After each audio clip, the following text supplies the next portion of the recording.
The Adams Archive. A horrific event that happened in the New York subway. Let's read the article so we get some background, and I'll give you my thoughts on this. I have a fair amount of opinions on this, and I've worn an opinion. I've trained martial arts for 11 years now. Since 2012, I trained jiu-jitsu starting, and you know, at some point I'll tell you that story. It was kind of one of the coolest stories of my life is how I actually got into jiu-jitsu. But that's kind of, you know, I don't know if we'll stay on track with that. So basically, what happened on this New York subway is that subway riders walk at the Broadway, that's the picture, the death of a man who was placed in a chokehold. He was put in a rear naked choke by a fellow passenger on a New York City subway train earlier this week has been ruled a homicide by the city's medical examiner as calls for the arrest in the incident have intensified. The deceased man, identified as 30-year-old Jordan Neely, died on Monday from a compression of the neck while riding on the F train in Manhattan. A spokesperson for the medical examiner said on Thursday, noting that homicide is not a ruling on intent or culpability. Neely, according to media reports, was homeless. It says a video of the incident that has circulated on social media showed an unidentified passenger applying a chokehold. It was a rear naked choke to a man identified as Neely on the floor of a subway for more than 3 minutes. Two other men are seen in the video restraining Neely's arms before he went limp.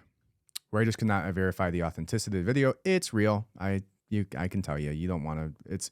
It's really not that horrific to see, but it's pretty disgusting to watch this guy hold on to this rear naked choke for as long as he did.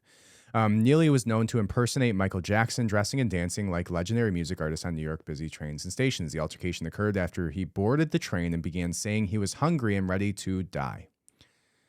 The 24-year-old former Marine who placed Neely in the chokehold was questioned by police and released on Monday, local media reported. Authorities have not released his name. The Manhattan District Attorney's Office said it would be investigating the incident by reviewing the medical examiner's report, viewing video and photo footage of the altercation, and conducting interviews with witnesses. It also said it was examining Neely's medical records. The incident has led to calls for the man who put Neely into the chokehold to be arrested and for the city to do more for the homeless and those who are struggling with mental illness. Some have also claimed that race, Neely is black, and the man who choked him was white, plays a card in the city's handling of the case.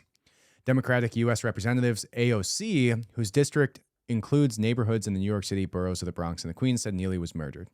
Jordan was houseless and crying for food in a time when the city is raising rents and stripping services. The murderer gets protected with passive headlines and no charges. New York City Mayor Eric Adams cited mental health issues as having a role in the incident, but he said he would refrain from commenting further while the investigation is underway. We did not know there were serious mental health issues at play here. Or we do know, it says. Noting that the administration has worked to care for homeless individuals and getting them off the streets of the subways. So I don't know what happened prior to this. There hasn't been a ton of information that I've seen personally about what happened prior to this. What I see when I watch this video is a guy seemingly who had very little training. You could tell by the way that he was doing this rear naked choke. He didn't have his hooks in. He wasn't restraining the guy properly. There's no reason that you should have to have two people hold somebody's arms while you choke them unconscious, if you know what you're doing. So I personally believe this is murder, right? And maybe that's unpopular on this side of things and to be on the, you know, not a part of Team AOC, but I agree with AOC. I agree with her. This may be the only time you ever hear that in my life. I believe this man was murdered. I do not think that there is any situation at all where you hold a rear naked choke for 3 full minutes.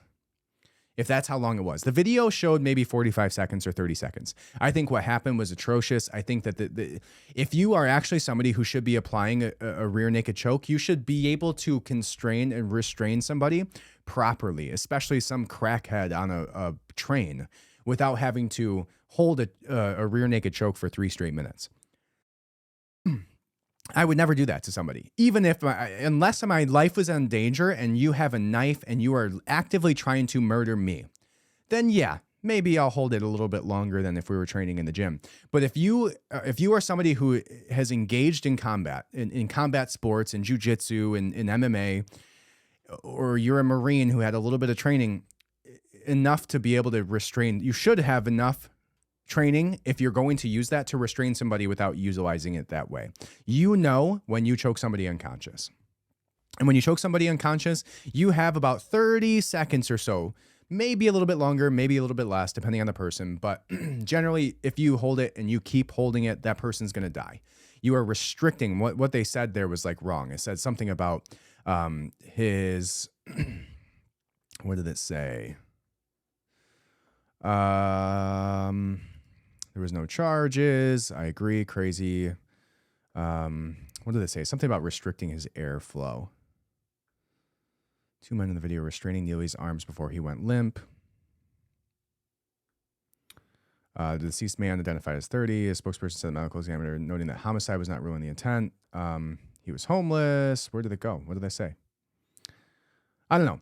What happens in a rear naked choke? What happens in any proper choke? There's not too many air chokes that you do to somebody where they stop them from breathing. What it does is there's two main arteries that run through your neck, and you're stopping the blood flow from running through those main arteries. You stop these, so this blood flow, your brain shuts off, you go to sleep. If you continue to stop the blood flow for minutes at a time, that sleep turns into a permanent sleep, right? You kill somebody by holding a rear naked choke that long. So this guy had no business holding that choke for as long as he did, unless the guy had a knife in his hand. If he had a knife in his hand, then I'm wrong, right? If he had a gun in his waistline, then maybe I'm wrong. If he was actively trying to stab somebody, yeah, sure. Make sure that he doesn't wake up. But unless your life or somebody else's life was in imminent danger, you do not hold a rear naked choke for 3 straight minutes in any situation. And when you feel somebody's body go limp, you let go. It's over. It's done. They might wake up in 10 to 15 seconds. And then by that point, you should have a better way of restraining them. But there's no situation where these two guys should have been holding his arms. I mean, it's a pretty horrific situation, understanding what's going on here.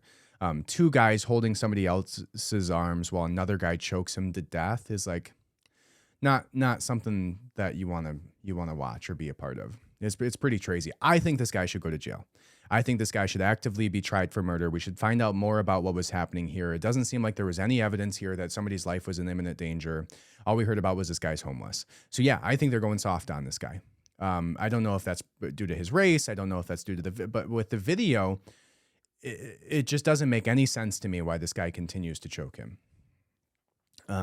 So I think unless there's something I'm missing here, this is horrific and it's murder. That's it. Don't apply that if you don't have the ability to know when to let go.